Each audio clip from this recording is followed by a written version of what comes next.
টানা 3 ম্যাচে জয়, আরো একবার গ্লোবাল সুপার লিগের ফাইনালে উঠে গেল ডিফেন্ডিং চ্যাম্পিয়ন রংপুর রাইডার্স। তৃতীয় ম্যাচে তারা হারালো সাকিব আল হাসানের দুবাই ক্যাপিটালসকে। নুরুল হাসান চৌহানের ফ্যান্টাস্টিক ইনিংস আমরা দেখলাম।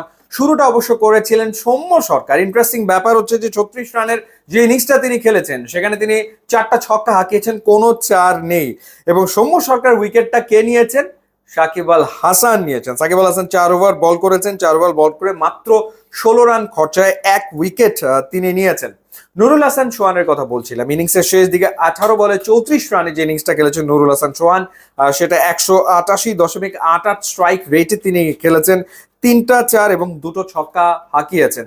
নুরুল হাসান চৌহান নিজে পারফর্ম করছেন এবং একই সাথে কিন্তু দুর্দান্ত ক্যাপ্টেন্সি করছেন। আমরা নুরুল হাসান চৌহানকে নিয়ে বারংবার আলোচনা করেছি যে অচিরেই হয়তো বা বাংলাদেশ টি-20 দলে আমরা নুরুল হাসান চৌহানকে দেখব এবং আরো একজনকে হয়তো আমরা দেখতে পারি, তার নাম হচ্ছে খালেদ আহমেদ। খালেদ আহমেদ তিনি মূলত রেড বল ক্রিকেটার, এটাই আমরা জানতাম যে লঙ্গা ভার্সন ক্রিকেট টেস্টের জন্য ভীষণ রকম খালেদ আহমেদ উপযোগী। কিন্তু এই গ্লোবাল সুপার লিগে আমরা দেখছি যে খালেদ আহমেদ হোয়াইট বল ক্রিকেটে কতটা এফেক্টিভ আসলে হচ্ছেন। পরপর 2টো ম্যাচে তিনি 4 উইকেট করে নিয়েছেন, ম্যাচ সেরার পুরস্কার তিনি জিতেছিলেন।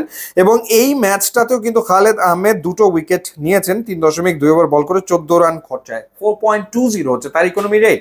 সো ডেথ ওভারে খালেদ আহমেদ দুর্দান্ত বল করছেন প্রত্যেকটা ম্যাচে এবং রংপুর রাইডার্সকে জেতাতে তিনি ভূমিকা রাখছেন। সো এই টুর্নামেন্টে যারা পারফর্ম করছেন ডেফিনেটলি সেই পারফরমেন্সও নির্বাচকরা দেখবেন এবং আমার ধারণা যে সামনের দিনগুলোতে নুরুল হাসান চৌহান কিংবা খালেদ আহমেদ তারা আসলে বাংলাদেশের টি-20 দলে হয়তো বা জায়গা পেয়ে যেতে পারেন। এছাড়া রংপুরের আরেকজনের কথা না বললেই নয়, ইফতেখার আহমেদ, যিনি এর আগেও একটা ম্যাচে দুর্দান্ত খেলেছিলেন। এই ম্যাচে 32 বলে 41 রান তিনি করেছেন, যেখানে 3টা চার এবং 2টো ছক্কা তিনি হাঁকিয়েছেন। আর দুবাই ক্যাপিটালস যখন জবাব দিতে নামলো 159 রান তাদের করতে হতো ম্যাচটা জেতার জন্য। তো দেখার ব্যাপার ছিল সাকিব আল হাসান তিনি আসলে কেমন করেন। এদিন তিনি ব্যাটিংয়ে ব্যর্থ হয়েছেন, 7 বলে 3 রান করে তিনি আউট হয়েছেন সাইফ হাসানের বলে এবং তাকে স্টাম্পিং করেছেন নুরুল হাসান চৌহান। সেটা খুব ইন্টারেস্টিং একটা বিষয় আসলে ছিল।